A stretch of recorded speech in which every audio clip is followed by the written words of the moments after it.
nan nga gisee Ousmane Sonko taxawaayam rawatina kàddu yi nga xam ne daal na ko fay yëkkati. d'abord. li ñuy jëkk wax mooy di féliciter donc Pascal Boniface. oui. di féliciter également Ousmane Sonko waaye di féliciter Ousmane ak Dame Mbodj bi nga xam ni ak ñoom Jamil. ñi nga xam ni ñoom ñoo organiser loolu. di wax ni dafa amoon un thème bien précis. thème boobu c'était sur le patriotisme qu'est-ce que c'est que le patriotisme bëgg sa réew mooy lan. fexe ba aussi nekk ci sa wetu doomu réew mooy lan ndax ay drapeau yu ñuy yëkkati rek tax na ñu ni patriotisme am na. tax na ñu ni république am na ak yu bare ponk yu bare yu nga xam ni jàngal nañ ko fa ñoom nag ñu commencé ko ci li nga xam ni mooy véritablement li xew ci àddina bi. parce que thème bu ñu ko jëlee day fekki actualité. donc looloo tax ils ont parlé un tout petit peu de li xew ci àddina bi. la guerre au Moyen-Orient. n'est-ce pas quelle est la position que le monde devait avoir. ak réew yi impact bi muy am tey est-ce que jar na ko. ak li nga xam ne mooy comportement Trump. ak surtout dette africaine bi nga xam ni waxuma sax dette sénégalaise mais dette africaine bi nga xam ni looloo ma gën a neex ci discours Ousmane Sonko. représenté wul dara par rapport aux moyens yuy déployer ci guerru Moyen-Orient mu fekki l'inconscience humaine nga xam ni yàgg nañ ko jàng ci téere yi yàgg nañu conscientiser le monde entier par rapport à des actes yoo nga xam ni acte soxar la acte xëccoo la acte confrontation la acte guerre la alors que au fond am na ñoo xam ni ay xale yu ndaw la ñu ñii am 2 ans ñii am 3 ans ñii am 5 ans ñoo xam ni mënul seen bopp dara ba pare loolu di leen impacter de manière directe ou indirecte.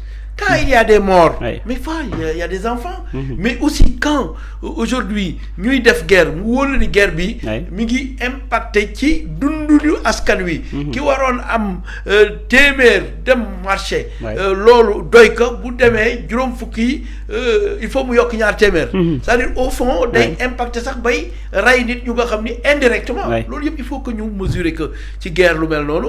Donc Ousmane Sonko quand il a parlé vraiment il a touché du doigt des questions fondamentales yi nga xam ni dafa war a faire avancer le pays. Ce n'est pas pour rien que ñu ni Ousmane Sonko fait partie des 20 personnalités. xam nga ñiy tontu ak di wax. xam nga ñoom amul sax dimension nationale.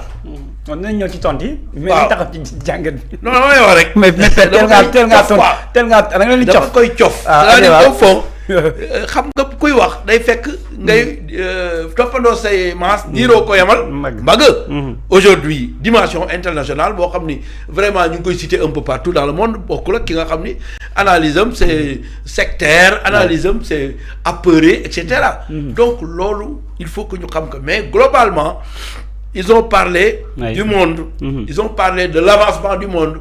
Ils ont fait une comparaison yu nga xam ni par rapport à li fi jot a am ak monde bi fi mu war a dem ak li nga xam ni mébét nañ ko pour Afrique surtout par rapport au reste du monde loolu yëpp jàngat nañ ko fa wax nañ ko fa dugg ci patriotisme kañ Ousmane Sonko ak actes yi nga xam ni posé na ko mu nekk ay actes courageux te moom ci biir discours am wax na lu bari parce que wax na ni courage wala patriotisme mais àndul ak jouissance mais bu fekkee da nga bëgg ànd ak jouissance di dawal oto bu rafet.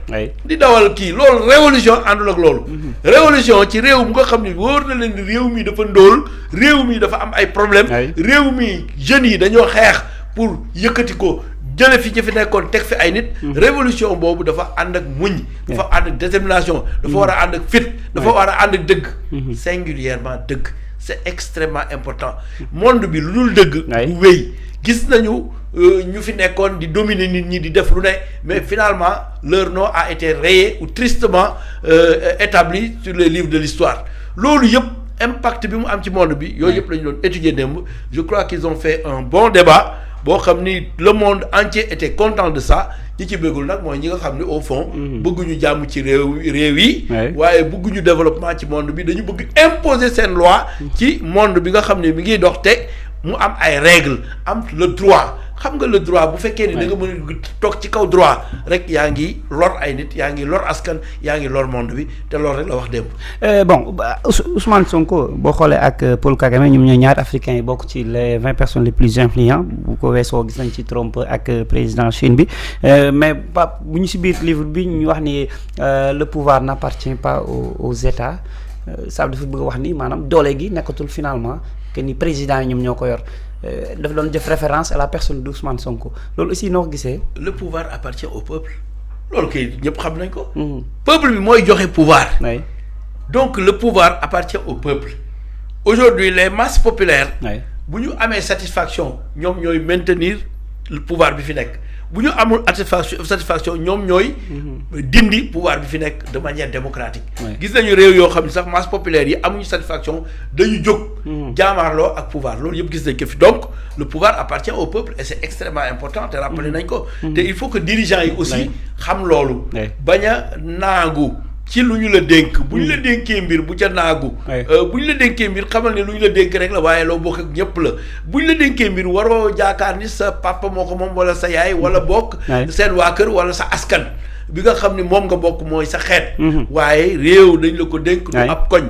c'est extrêmement important loolu la ñuy rappeler président yëpp ndax au fond pouvoir dafay rendre fou.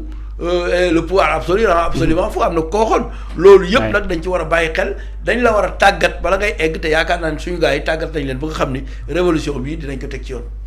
Bon amoon na ay contradictions yaa ngi fa woon parce que aussi nit bindal le livre d'accord c'est important c'est bien mais si biir livre bi na mu en fait la mu yenn mots yi ni mu ko utiliser ak fa mu ko teg contexte bi moom Ousmane Sonko àndu ci bu ñu ñëwee par exemple le gatsa Ousmane Sonko nous dit que le gatsa n'est pas une dérive c'est l'expression d'un peuple qui a refusé de plier mais kële moom dérive la ko jàppee. oui xam nga le problème de fond mooy Boniface Ousmane Sonko wax na ko. ils n'ont pas discuté. avant muy bind livre bi et puis Boniface lu mu xam-xam Sénégal. am na yoo xam ne du ko maîtriser. donc aujourd'hui journaux yi mën nañu bind dara. Boniface jëlee ko ci journaux yi. mais bu interroger woon directement la personne de Ousmane Sonko am na yoo xam ni. dina ko bind neneen et il l'a reconnu. il a très bien écouté maa ngi xool bi nga xamee ni Ousmane Sonko mi ngi wax conclusion yi. mi ngi koy déglu ba Abbas Fall naan ka signeel dara mu ni ko déedéet signé wu ma ko. donc du Abbas Fall kan la.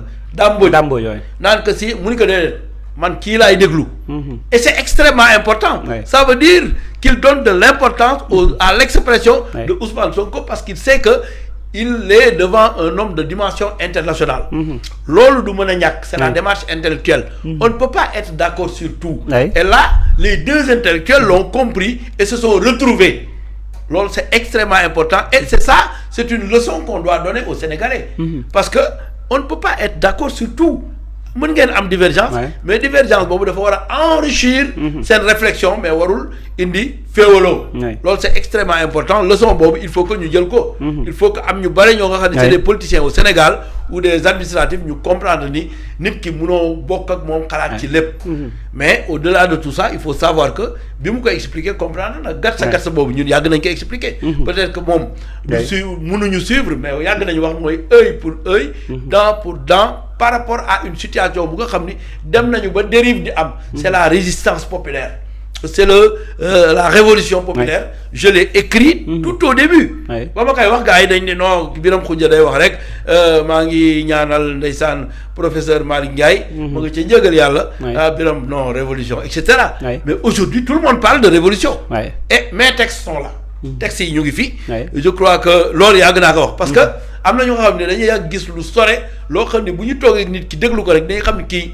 c'est un révolutionnaire né du nangu injustice waaye dafa bëgg peuple waaye dafay xalaat ki nga xam ni dafa nekk ci wetam dafay xalaat ñi nekk ci goxam dafay xalaat ñi nga xam ni mooy jeunesse am dafay xalaat ñi nga xam ni mooy les femmes enceintes les couches vulnérables aujourd'hui boo gisee ñu def une somme importante boo xam ni kenn mosu ko def sur les couches vulnérables keroog président mi ngi koy cité xaw ma ci bilan mais loolu yëpp wane na ni ñun dañu jox cër ñi ñu nekkal et c'est extrêmement important loolu mooy doxal réew loolu mooy li nga xamante ni moom mooy doxal réew mais Ousmane Sonko aussi bu jàppee bu waxee ne Ousmane Sonko bu dee xee ni Trump moom aussi nitu fitna la bon diplomatie bi aussi est-ce que war na ko permettre ñu yëkkati ko. xam nga dafa am loo xam ni ñun buñ ñu citelee loolu. ñun dañuy bëgg kontaan.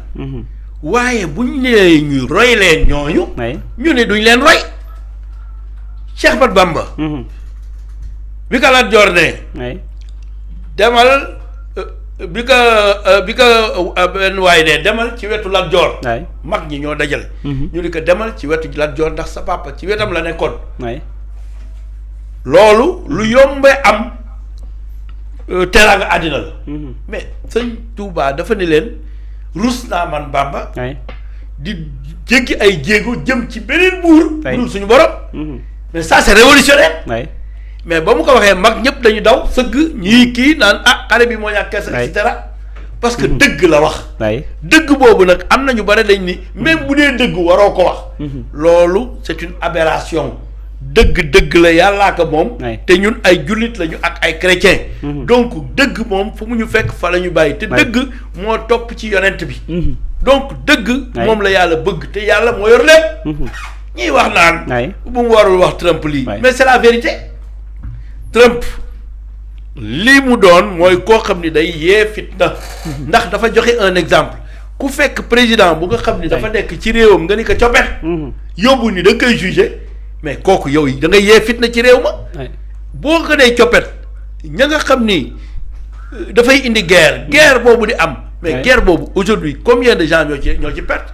boo ko comparé ak li nga xam ni mooy dettu africaine mais dette africaine yëpp mënoon nañ ko effacer. rapidement ci xaalis bi nga xam ni ñu ngi koy utiliser ci guerre. mais loolu c'est un problème te loolu il l'a touché du doigt. loolu. moi je crois que les intellectuels sénégalais. les intellectuels africains dañu waroon topp ci loolu. kañ loolu. waaye li gën a bon ci nit mooy. Biram Khoudia bu waxee rek. bu fekkee kàddu yi ci Biram Khoudia la génn rek yow da nga koy critiquer négativement. et ça mooy une démarche qui n'est pas une démarche intellectuelle. c'est une démarche rétrograde. n'est-ce pas c'est une démarche aussi. bu nga xam ne du démarche révolutionnaire. c'est une démarche réactionnaire te Sénégal dafa bari ay réactionnaire yow da ngay gis nit wax dëgg ñu ne non dëgg la waaye waru ko wax. Thierno Bocoum moo ko wax. Sëñ Mbacké loolu c'est un réactionnaire c'est pas un révolutionnaire. bokkuñu un révolutionnaire ak un réactionnaire bokkuñu bu ñu dee wax nga xam ni kii révolutionnaire la waaye kële réactionnaire la du ñu bokk ni ñuy waxee. te révolutionnaire. moom mën a fexe ba dindi li nga xam ni mooy tuuma wala. ak gàkk wala loo xam ne situation injuste la bu nekk ci réew. effectivement. man damay comprendre Thierno Bocoum. bi fi Ousmane Sonko bi fi Macky Sall nekkee ndeysaan. dal ci suñu kaw. mais Thierno Bocoum bii. mais dafa dem toog fii këram ci parcelle kenn gisu ko ci xeex. kenn gu ci xuloo kenn gu ko ci dara c'est un réactionnaire. c'est un réactionnaire c'est pas un révolutionnaire. un révolutionnaire. mënul gis lu mel noonu ba pare toog këram. da nga leen gis bu fekkee ni ñu ngi teg Ousmane Sonko injustice. suñu karaw yi dafay taxaw. c'est-à-dire dañuy génn par force. c'est-à-dire kenn mënul tere ñu forcer kër gi génn. suñu waa kër. suñu ay mbokk dañoo bu leen génn ñu ni dañuy génn. ñun ci la ñu bokk. ndax lii injustice la dañu war a dem régler ko. dem confronté wu à grenade lacrymogène yi. dem jaamaarloog policiers yi. dem jaamaarloog li nga xam ne moo dul dëgg. loolu révolutionnaire moo koy def. mais un réactionnaire. avec sa tête de car rapide. mais c'est clair net et précis. non quand tu vois la tête c'est car rapide. waaw mais pourtant wax rek jëbi kaw kanamu jàmm ko traité car rapide quand même. car rapide moom moo gën a jub c'est mon ami. comme mi ngi dëkk ci ginnaaw. bon je me permets car rapide kii Ndiaga Ndiaye la la tegal nii. du Ndiaga Ndiaye car rapide la. mais waroo ko traité car rapide. mais kilifa la. donc c'est ça quoi. non am na wax yoo xam ne boo koy wax. man bu ma xoolee rek damay gis li may jox mooy tête car rapide yooyu nga xam ne saa yi xew yi nañu. c'est un réactionnaire né. c'est un réactionnaire né mosoo ko dégg mu jiite benn révolution xam nga keroog maa ngi koy wax. bi Adjuma Sow maa ngi koy nuyu ca Walfadjri laa ko waxee. ba mu ne ku mel na Abdourahmane Diouf c'est quelqu'un de bien quelqu'un qui est intellectuel quelqu'un bu nga xam ni manika li nga lim yëpp baax na. ba mu des révolutionnaire. c'est-à-dire lu dul dëgg di am. sa yaram mënu ko muñ nga génn taxaw ni lii du dëgg. loolu ñi ko mën barewul. képp ku ko mënul def nag doo révolutionnaire tu es un réactionnaire. monde bi nag li tax. aujourd'hui Trump dem bay def li muy def c'est que dafa bare ay réactionnaire c'est-à-dire dafay am luy am ñu ni ñoom lii kii mi ngi koy def waaye comme buur la ñun du ñu wax ak moom duñ ko wax dëgg bu ko defee day dem ba teg boppam koo xam ni yàlla la. te ñun ay jullit lañu. lépp lu nga xam ne ñu ngi koy def.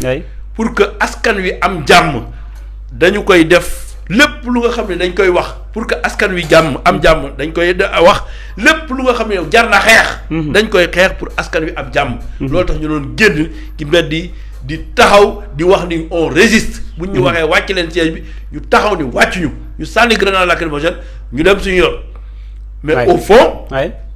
def lu nga xam ni daal dinañ leen wan ni. nous ne sommes pas d'accord. mais un réactionnaire day toog këram rek naan lii de jaaduwul xale yi nangam. voilà mais réactionnaire bi